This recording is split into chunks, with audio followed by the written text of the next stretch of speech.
खूनी गुड़िया। वो आवाज। आधी रात का वक्त हो चुका था।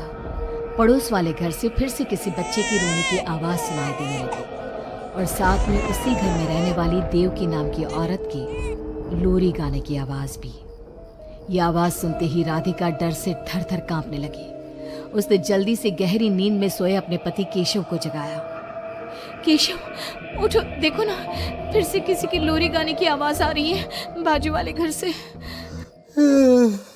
क्या हुआ राधिका, क्यों परेशान हो रही हो? अरे कोई आवाज नहीं आ रही है यार। लेकिन अभी बस 2 मिनट पहले तो देव की लोरी गा रही थी और एक बच्चा रो रहा था। अरे कोई मूवी देख रहा होगा, उसकी आवाज होगी। देवकी और उसके पति मोनिश ने बताया ना कि उनके बच्चे नहीं होते। उस घर में कोई बच्चा नहीं है। अब ना तुम भी सो जाओ और मुझे भी सोने दो। लेकिन अभी बस 2 मिनट पहले तो देव की लोरी गा रही थी और एक बच्चा रो रहा था। राधिका हैरान थी कि आवाज सिर्फ उसे ही सुनाई क्यों देती थी। लेकिन जब उसके पति केशव ने उसकी बात नहीं सुनी तो वो सोने की कोशिश करने लगी। लेकिन राधिका के कानों में किसी छोटी बच्ची के हंसने की आवाज गूंजने लगी। राधिका बुरी तरह से डर गई थी। अगली सुबह मैं दुकान जा रहा हूँ, आज माल खत्म हो रहा है दुकान में। इन दिनों पता नहीं क्यों लोग जमकर खिलौने खरीद रहे हैं। आज बड़े बाजार जाकर सारे खिलौने ले आता हूँ। आप रात होने से पहले आ जाएंगे ना? लगता है तुम देवकी से अभी तक डरी हुई हो। अच्छा ठीक है, देखो घर के पीछे वाली गैलरी में मत जाना, क्योंकि वहां से तुम्हें अक्सर देवकी नजर आती है और तुम ना फिर डर जाती हो। ठीक है केशव, मैं आज उधर जाऊंगी ही नहीं। जब भी उधर देखती हूँ कुछ डरावना ही नजर आता है। केशव दुकान चला जाता है। तभी अचानक राधिका को याद आता है कि घर की गैलरी में उसने कुछ कपड़े सुखाए थे। डरते हुए वो वहां जाती है। दूसरी तरफ देवकी की गैलरी नजर आती थी। राधिका जैसे ही कपड़े लेकर वापस आने को पलटती है, उसकी नजर सामने देवकी की गैलरी में पड़ी। वहां एक 4 साल की बच्ची खड़ी होकर उसे घूर रही थी। हे भगवान, ये कौन है? कौन है ये? मैं इससे पूछूं कि इसका नाम क्या है? हाँ, पूछ लेती हूँ, फिर केशव को बताऊंगी। वो मेरी बात पे भरोसा नहीं करते ना। बेटा, कौन हो तुम? हाँ, तुम्हारा नाम क्या है? गुड़िया। तभी अचानक वहां पर देवकी आती है और वो बच्ची गायब हो जाती है। क्या हुआ? आप किससे बात कर रही थी? वो यहाँ पे मैंने एक लड़की को देखा था। वो कौन थी? कहाँ गई वो अभी? कौन लड़की? मैंने कहा ना, मेरे घर में कोई बच्चा नहीं है। मैंने देखा था, वो यही थी।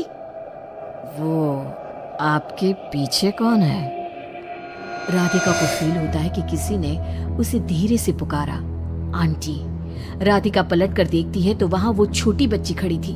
राधिका चीख कर बेहोश हो जाती है। जब उसकी आंख खुलती है तो केशव उसके पास खड़ा था। क्या हुआ राधिका? राधिका, होश में आओ। वो तो भला हो देवकी जी का, जिन्होंने तुम्हें बेहोश पड़ा देखकर मुझे कॉल कर दिया और मैं घर आ गया।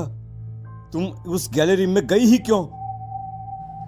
केशव, वो लड़की यहाँ आ गई थी और वो देवकी, वो ठीक औरत नहीं है। तुम पागल हो गई हो राधिका। आज देवकी जी ने ही मुझे तुम्हारे बारे में बताया। क्या सोचती रहती हो? अरे कोई नहीं है उस घर में। अगले दिन केशव के दुकान जाते वक्त, मैं भी आज आपके साथ चलूंगी। अच्छा ओके ठीक है, चलो चलो अब। दुकान पर पहुंचकर, वाह केशव, कितने सारे नए खिलौने। और ये इस पैकेट में क्या है? अरे एक बड़े साइज की डॉल है, मार्केट में नहीं आई है। सोचा अगर लोग खरीदेंगे तो अगली बार और ऑर्डर कर दूंगा। क्या मैं देख लूं इस डॉल को? हाँ देख लेना, मैं जरा माल लेने बड़े बाजार जा रहा हूँ।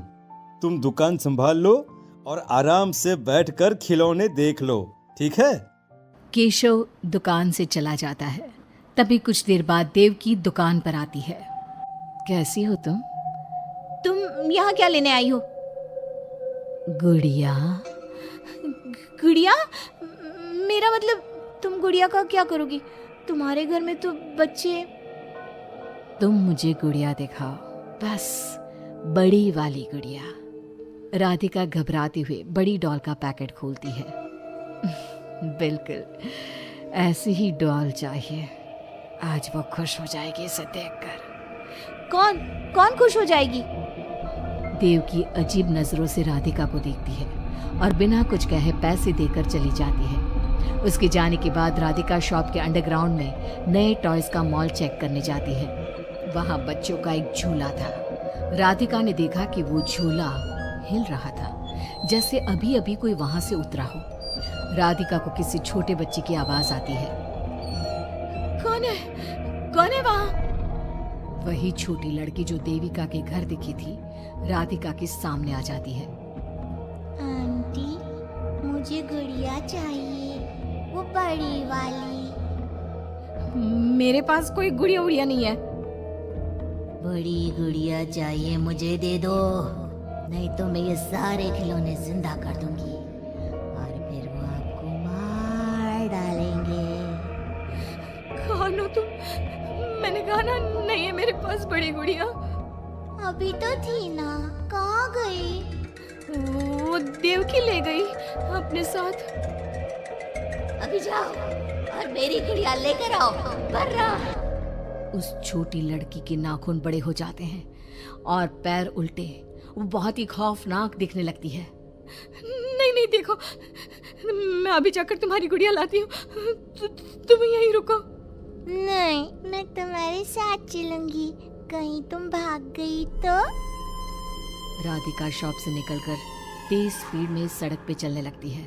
उसने पलट के देखा तो वो लड़की साए की तरह उसका पीछा कर रही थी। राधिका देवकी के घर पहुंचती है। दरवाजा खुला था। राधिका अंदर गई, वहां कोई नजर नहीं आया, बस सामने वो गुड़िया रखी थी। राधिका चुपचाप गुड़िया को उठा के वहां से आने लगती है। पीछे से आवाज आती है। रुको, ये क्या कर रही हो? मेरी गुड़िया कहाँ ले जा रही हो?